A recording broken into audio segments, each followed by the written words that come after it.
بسم الله الرحمن الرحيم سورة أنزلناها وفرغناها وأنزلنا فيها آيات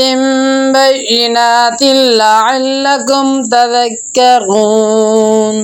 الزانية والزاني فاجلدوا كل واحد منهما 100 جلدة ولا تأخذكم بهما رأفة في دين الله إن كنتم تؤمنون بالله واليوم الآخر وليشهد عذابهما طائفة من المؤمنين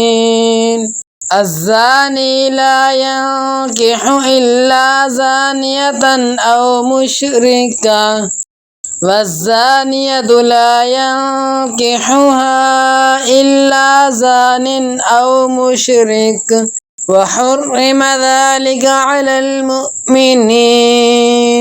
والذين يرمون المحصنات ثم لم يأتوا ب4 شهداء فاجلدوهم 80 جلدة ولا تقبلوا لهم شهادة أبدا وأولئك هم الفاسقون إلا الذين تابوا من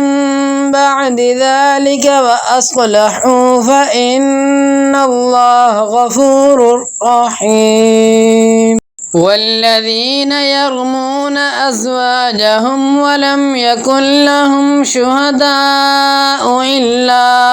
أنفسهم فشهادة أحدهم 4 شهادات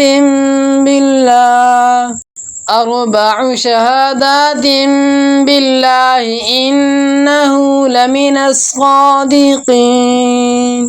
والخامسة أن لعنة الله عليه إن كان من الكاذبين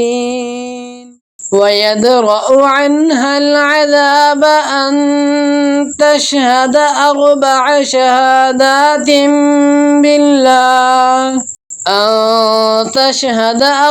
شهادات بالله إنه لمن الكاذبين والخامسة أن غضب الله عليها إن كان من الصادقين ولولا فضل الله عليكم ورحمته وأن الله تواب حكيم.